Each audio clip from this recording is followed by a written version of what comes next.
Speaking language skills में दूसरे number पे आता है, जो इस क्रम में है: listening, speaking, reading and writing. Speaking को प्रोडक्टिव स्किल कहा जाता है, जिसका मतलब होता है कि जब आप किसी से बात कर रहे होते हैं या जब आप किसी को कुछ बोलते हैं तो वो आपका आउटपुट होता है उनके लिए। और इसीलिए मैंने यहाँ पे स्पीकिंग के आगे आउट टर्म यूज किया है। अब आप यहाँ पर इन और आउट का मतलब तो समझ ही गए होंगे, राइट? जो इनपुट्स हमारे लिए है, जैसे कि लिसनिंग एंड रीडिंग, ये हमारे इनपुट्स होते हैं, और स्पीकिंग एंड राइटिंग ये हमारे आउटपुट्स में से काउंट होता है। Okay, hello everyone, my name is Keshav और आप देख रहे हैं मेरा यूट्यूब चैनल। तो हम अपनी कम्युनिकेशन स्किल की जर्नी में आज आप पहुंचे हैं थर्ड कम्युनिकेशन स्किल पे, जिसे कहते हैं स्पीकिंग स्किल्स। आपने इस ट्यूटोरियल की अगर अभी तक बाकी वीडियोस नहीं देखी हैं तो आप इस आई बटन पे क्लिक करके वो सारी वीडियोस देख सकते हैं। अक्सर ऐसा देखा गया है कि लोगों को बात करने में बहुत प्रॉब्लम होती है, बहुत हेजिटेशन होती है, और पब्लिक स्पीकिंग तो एक बहुत बड़ा फोबिया है लोगों के लिए, बहुत बड़ा डर है। तो आज मेरी छोटी सी कोशिश रहेगी कि मैं आपको थोड़ी सी हेल्प कर सकूं इस फोबिया को कम करने में, या फिर पब्लिक स्पीकिंग को, या फिर सिर्फ एक स्पीकिंग स्किल को थोड़ा सा इंप्रूव करने में। तो चलिए शुरू करते हैं। मैंने स्पीकिंग स्किल्स को रफली दो पोर्शन में डिवाइड किया है। पहला फॉर्मल स्पीकिंग, दूसरा इनफॉर्मल स्पीकिंग। अब ये दोनों स्पीकिंग्स होते कैसे हैं? फॉर्मल स्पीकिंग वो स्पीकिंग होती है, वो सिचुएशन होती है जब आप किसी फॉर्मल जगह बात कर रहे होते हैं, जैसे कि आपके ऑफिस प्लेसेस में, या फिर अगर जब आप किसी बड़े क्राउड को एड्रेस कर रहे होते हैं। कहने का मतलब ये कि अगर मैं उसको थोड़ा और सिंप्लीफाई करूं तो फॉर्मल स्पीकिंग तब होती है जब आप वैसे लोगों से बात कर रहे होते हैं जिनको आप बहुत अच्छे से नहीं जान रहे होते हैं, या फिर तब जब आप अपना इंप्रेशन बनाना चाहते हैं, या फिर जब आप किसी को इंप्रेस करना चाहते हैं, जहां पर आपके चॉइस ऑफ वर्ड्स, आपका टोन, आपकी वॉल्यूम, आपका पेस, ये सब बहुत बड़ा रोल प्ले करते हैं। दूसरी जगह इनफॉर्मल स्पीकिंग क्या होती है? इनफॉर्मल स्पीकिंग में एक्चुअली हम सब माहिर होते हैं, राइट? क्योंकि ये स्पीकिंग हम अपने रोजमर्रा की जिंदगी में यूज करते हैं। जब आप अपनी फैमिली से बात कर रहे होते हैं, कलीग से बात कर रहे होते हैं, फ्रेंड से बात कर रहे होते हैं, तो कहने का मतलब ये कि यहाँ पर आपके चॉइस ऑफ वर्ड्स, आपकी वॉल्यूम, आपका पेस, आपका टोन बहुत ज्यादा मैटर नहीं करता है। तो ये दो अलग अलग पोर्शंस में मैंने डिवाइड किया, और इन्हीं दो पोर्शंस में मोस्टली सारी स्पीकिंग्स कवर हो जाती है मेरे अकॉर्डिंग।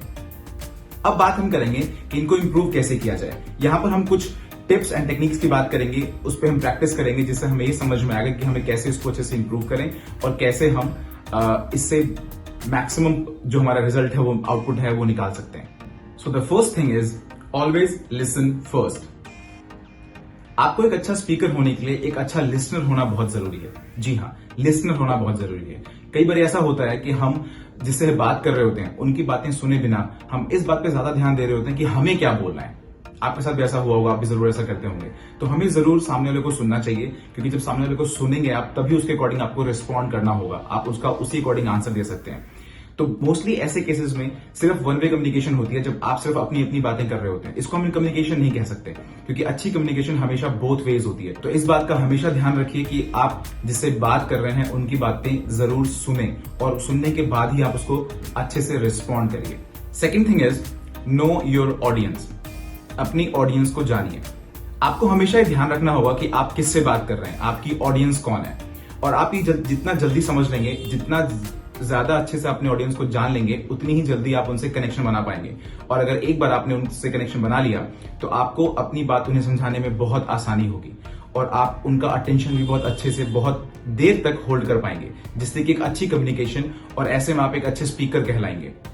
मैंने ऐसे बहुत सारे लोगों को देखा है जो किसी भी टाइम पे कुछ भी बोलते हैं। वो ये नहीं सोच पाते या देख पाते हैं कि आसपास कौन है उनके, या किस तरह के लोग बैठे हैं, और ऐसे में उन लोगों का जो इंप्रेशन है बहुत जल्दी खराब हो जाता है, उसमें बिल्कुल वक्त नहीं लगता।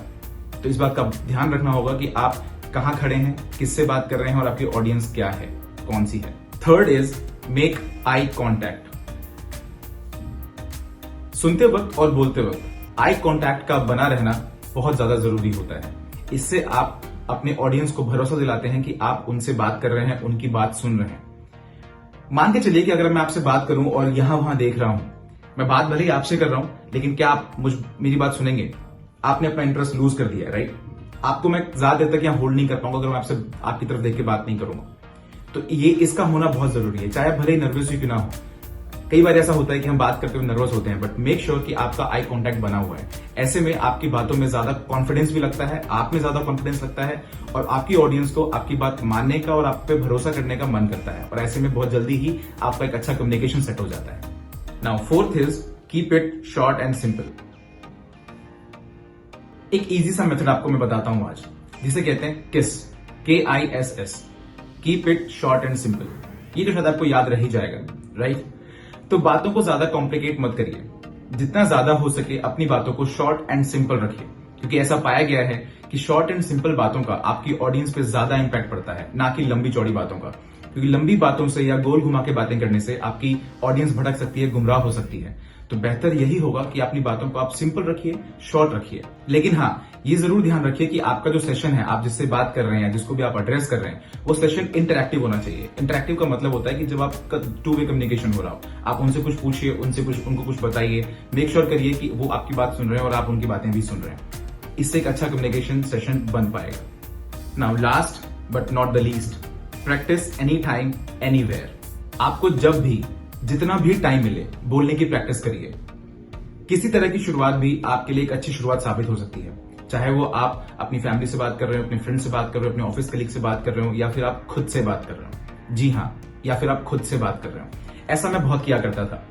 मैं अपने आप को इमेजिन किया करता था किसी ऐसे सिचुएशन में जहां मुझे कुछ बोलने के लिए दिया गया है और मैं उस टॉपिक पे खुद से मन में बात किया करता था। या फिर मैं ऐसा सोचा करता था कि अगर मैं उस स्टेज पे होता तो मैं क्या बोल रहा होता, अगर मैं उस टॉपिक पे बात कर रहा होता तो मैं क्या बोल रहा होता, या फिर अगर मैं उसकी जगह बात कर रहा होता तो फिर मैं कैसे उससे डिफरेंट चीजों पर बात कर रहा होता। ऐसा करने से आपके पास दो चीजें होती हैं। पहली चीज कि आपके पास बहुत सारा मटेरियल हो जाता है बात करने के लिए डिफरेंट टॉपिक्स पे, और इससे आपका कॉन्फिडेंस भी बढ़ता है। दूसरा कि आपकी वोकैबुलरी स्ट्रांग हो जाती है, आपके पास वर्ड्स बहुत सारे होते हैं, क्योंकि जब आप खुद से बात कर रहे होते हैं, मन में बात कर रहे होते हैं, तो आपके पास करेक्शन करने के बहुत सारे ऑप्शंस होते हैं। आपको लगता है आप इवैल्यूएट कर सकते हैं अपनी बातों को, आप सोच सकते हैं कि अच्छा ये नहीं, मुझे ये बोलना चाहिए। तो ऐसे में आपके पास टाइम ज्यादा होता है, तो आप अपने आप को करेक्ट कर सकते हैं। एंड बिलीव मी, ये सारी चीजें इसी से पॉसिबल हो पाई हैं, वरना पब्लिक स्पीकिंग तो सबके लिए एक फोबिया होता है, सबको शुरुआत में इससे बहुत डर लगता है। ध्यान रखिए, अनलाइक राइटिंग, स्पीकिंग में करेक्शंस के बहुत कम चांसेस होते हैं। आप अपने लिखे हुए को दोबारा से इरेज करके या उसमें करेक्शन करके आप दोबारा से सेंड कर सकते हैं, बट जो आप बात बोल रहे होते हैं उसमें करेक्शन के चांसेस बहुत कम होते हैं। कहा जाता है ना कि कमान से निकला हुआ तीर और जुबान से निकली हुई बात वापस नहीं आती। It's absolutely true.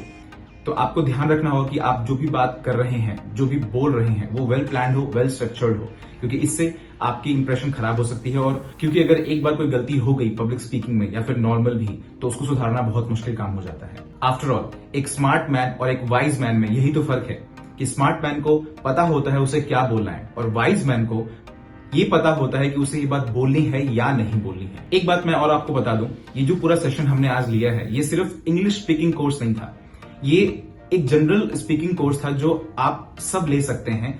आप भले ही चाहे जिस भी लैंग्वेज में बात करते हो, जरूरी नहीं है कि ये सारी चीजें सिर्फ इंग्लिश स्पीकिंग में ही यूज होती हैं। आप हिंदी बोलते हैं, मराठी बोलते हैं, दुनिया में आप कोई भी लैंग्वेज बोलते हैं, आपके लिए ये सारी चीजें ध्यान रखना बहुत जरूरी है। ऑलराइट गाइस, आई होप आपको ये वीडियो पसंद आई हो, और इस वीडियो से अगर आपको कोई वैल्यू मिली है तो इस वीडियो को शेयर करना ना भूलें। इस चैनल को जरूर सब्सक्राइब करिए, क्योंकि इससे मुझे मोटिवेशन मिलेगा और भी ऐसे वीडियोस बनाने के लिए। So speak well and live well. All the very best.